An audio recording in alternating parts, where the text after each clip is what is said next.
Bonjour pharmacien Paki. Bonjour pharmacien Junior. En tout cas, c'est une très grande joie que tu nous aies donné en nous donnant quand même quelques minutes, bien sûr en prévision des autres occasions que nous aurons pour discuter avec toi, pour que tu présentes un peu plus tout ce que tu fais comme travail. Nous avons tenu vraiment à venir prendre un mot de ta part parce que nous avons été beaucoup orientés par toi. Tu as orienté beaucoup de jeunes pharmaciens, jeunes étudiants à l'époque, hein, mais qui sont devenus pharmaciens par tes conseils. Alors nous avons voulu quand même que tu dises un mot sur cette page Histoire du pharmacien congolais, parce que tu en es un et tu contribues valablement, parce que nous savons que tu fais un travail appréciable, mais que peut-être beaucoup ne connaissent pas. Voilà pourquoi nous sommes venus auprès de vous, pharmacien Paki, pour que vous puissiez donner un petit mot autour de cette page. Merci beaucoup pour l'occasion. En tout cas, je suis flatté par rapport à tout ce que vous venez de dire à mon sujet. Je peux me présenter comme il faut. Je m'appelle Pakistan. Pour les communs, c'est Paki. Moulangu Die Mouvan Chinish. Je suis pharmacien. Okay. J'évolue dans la recherche et le développement en phytodermopharmacie. Bref, la phytodermopharmacie, c'est la recherche des médicaments d'origine végétale qui ont des propriétés sur la peau. C'est un peu ça. Donc ça fait au moins une dizaine d'années que je suis dans la recherche. Wow. Je travaille beaucoup avec les plantes. Après avoir observé sur mon environnement, la société, j'ai vu qu'il y a un sérieux problème sur la peau. La peau est devenue pratiquement un problème de santé publique, vu tout ce que nous consommons comme cosmétiques, avec des principes actifs nocifs, que moi j'appelle des poisons. On fait croire aux gens qu'ils vont être clairs, qu'ils vont être beaux, mais quelques temps après, on détruit la peau. Qui est la barrière en oubliant que la peau, c'est un organe vital. La peau, c'est le deuxième organe du corps humain le plus complexe après le cerveau. Le premier principe en cosmétologie, on dit qu'il ne faut pas nuire à la peau. Malheureusement, 90% de ce que nous utilisons comme cosmétique, parce que le premier cosmétique, c'est le savon. En commençant par les savons, jusque même aux produits pour les ongles, la majorité, ce sont les toxiques. On est en train d'intoxiquer les gens tous les jours. On est en train de les empoisonner.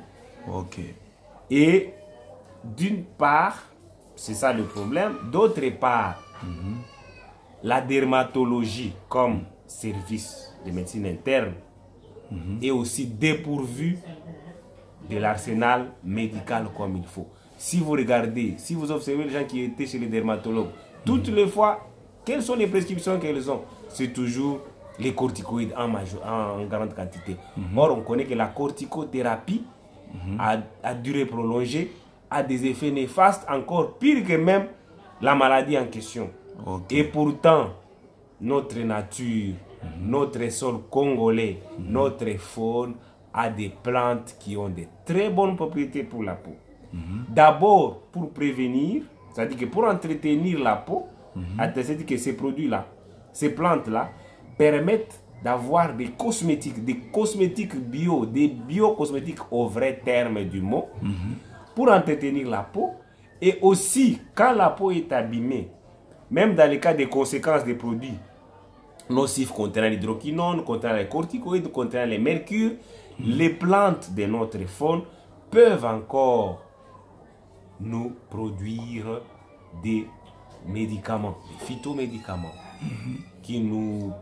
je disais quoi? La flore, hein, pas la faune, la flore. Les plantes de notre flore nous permettent d'avoir les médicaments de très bonne qualité pour entretenir la peau. Et c'est comme ça que nous nous sommes mis dans ce travail de recherche. Oui, c'est un travail fastidieux qui demande pratiquement de la patience. C'est comme un sacerdoce. Mais on a commencé, on y va. Et on est sûr qu'on est sur la bonne voie, puisque les plantes sont là, l'expertise aussi est là, Et les résultats, déjà, nous commençons à les récolter sur les différents travaux que nous avons faits, les différentes recherches.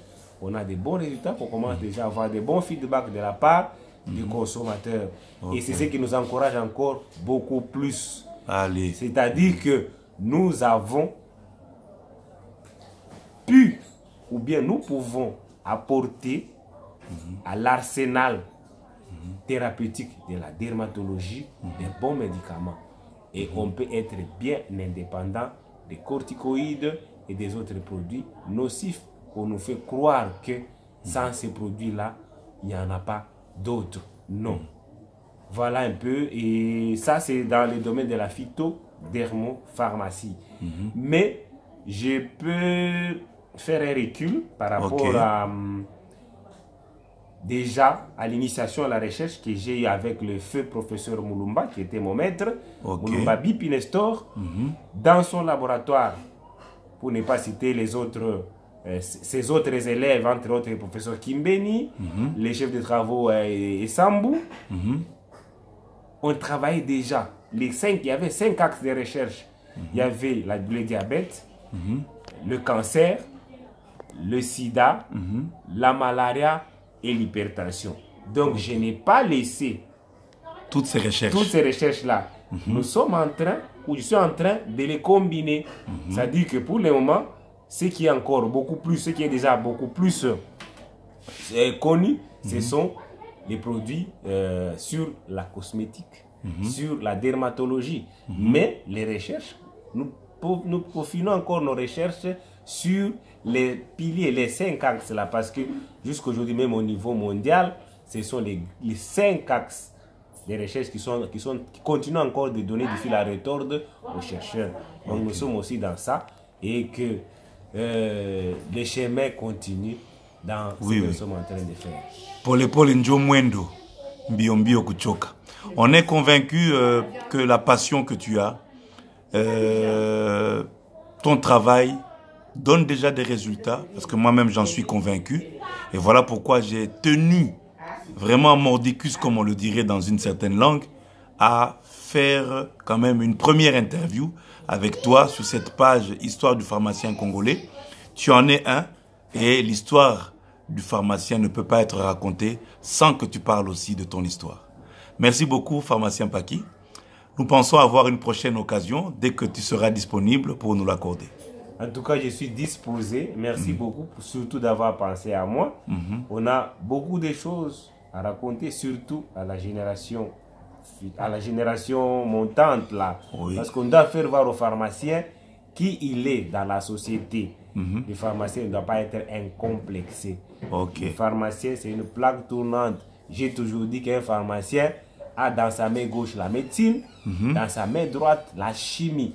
Il combine tout ça. Et s'il les combine mieux, en tout cas, il ira très loin. Donc j'encourage surtout, parce que souvent il y a cette peur-là d'oser. On a la peur d'oser, on a aussi peur d'échouer. Que si j'échouais, qu'est-ce qu'on va dire? Mais l'échec, le vrai échec, ce n'est pas de tomber. Le vrai échec, c'est quand on tombe et qu'on ne se relève pas. Dans la recherche, on peut tomber, on peut échouer, on peut même voir son tube essayer d'exploser devant soi. On a raté une expérience, mais réessayer encore, encore et encore. J'ai toujours donné l'exemple de Edison qui avait inventé l'ampoule à incandescence. Il avait tenté 2000 fois. Il n'a jamais, il n'a jamais pu réussir à faire l'ampoule. À la 2001e fois, il a réussi à faire l'ampoule à incandescence. Et qu'est-ce qu'il a dit? Les 2000 fois qu'il a échoué, il a transformé en disant que les 2000 façons de ne pas faire une ampoule à incandescence. Donc voilà comment il a retrouvé l'échec, il a retourné plutôt l'échec à sa faveur. C'est-à-dire qu'on peut échouer, mais réessayer encore et encore. Voilà ce que je peux dire. Merci beaucoup, pharmacien. Je vous en prie. Merci.